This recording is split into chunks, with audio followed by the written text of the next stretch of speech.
Welcome to Jurisprudence. Lesson 30. Lesson 30 is indeed very interesting insofar as it engages us with another thought.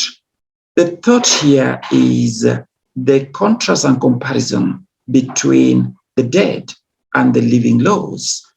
The living customary laws of the people as compared to what would be considered, quote unquote, the dead law.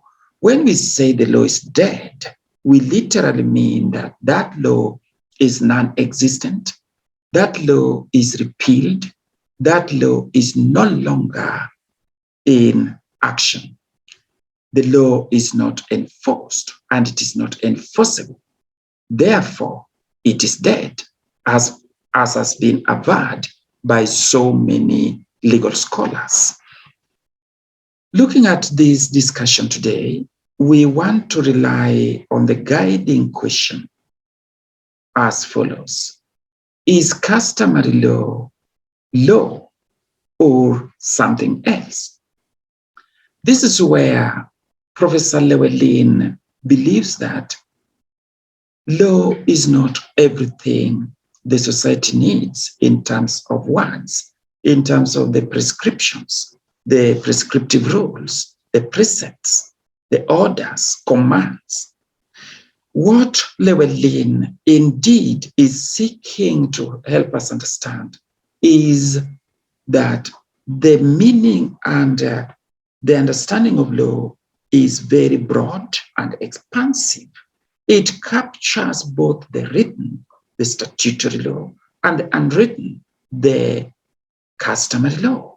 That means individuals in the living customary law or the living law are surrounded by different or myriad types of legal systems and legal regimes.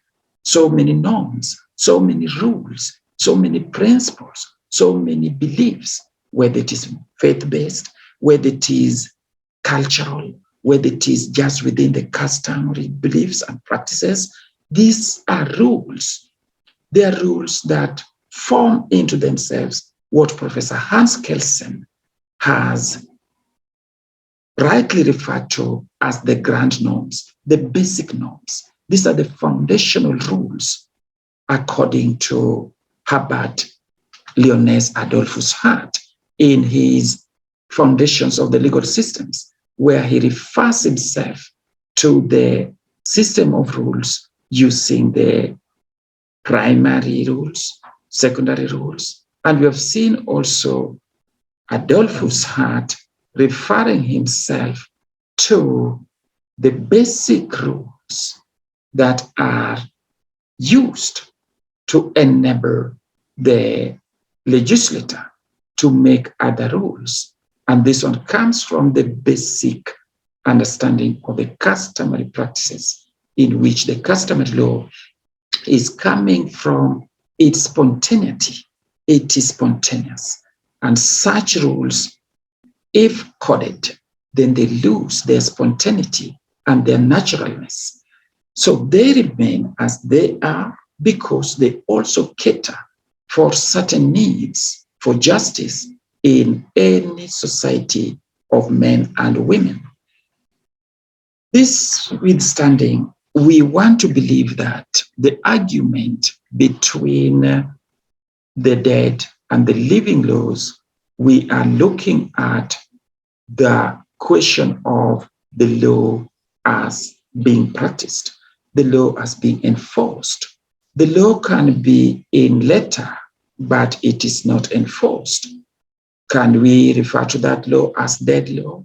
Or can we refer to that law as dormant? That type of law is law and binding at the same time. It only lacks, if I may, what we call the enforcement and perhaps the observation as the components we have dealt with.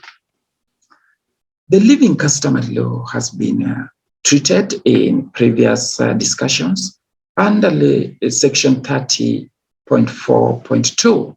We see also that this law binds the individuals and groups that generate it, believe in it, use it, apply it. And it has also its own appropriate court where it is enforced. It has also its own appropriate system of punishment where actually individuals who are seen not to be obeying it are threatened or are put under some pain in order to shape them and may enable them comply and conform with the law. The African customary law, which of course we have discussed in other series, is not a dead law, but it is a living law. It is the living customary law or the living customs of groups in terms of communities, which are actually still available in African states. And their existence and the fact that they use certain practices that have got the force of law, those type of systems are considered equally in the same degree and wavelength as legal systems. Therefore, this brings us to the understanding of the African jurisprudence. What is the African jurisprudence? Some people believe that it is only jurisprudence if there are some philosophical thoughts, philosophical assumptions, or the philosophical ideas that make such laws be considered African jurisprudence. That is not it. What is noted here is that in practice, the traditional rights of the people, indigenous rights, the rights of the communities, it's about what humanity has generated, about human civilization, human dignity, as well as our human capacity to design certain rules that enable us to live well and live in dignity.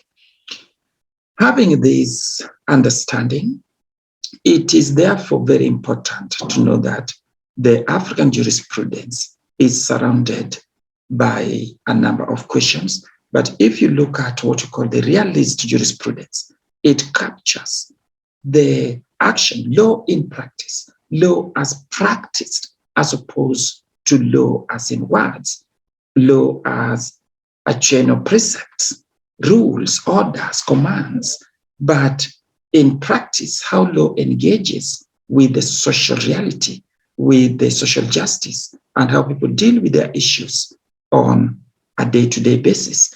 This is what boils down to the question of the settlement of disputes using traditional mechanisms, which the Kenyan Constitution has observed and has captured under Article 159 in the traditional dispute resolution mechanisms, and the concern we see across other African states. In Ghana, chieftaincy; in South Africa, the traditional leadership, the traditional authority, African customary law; in Uganda, the African traditional authority as well, the African customary law, the use of chieftaincy.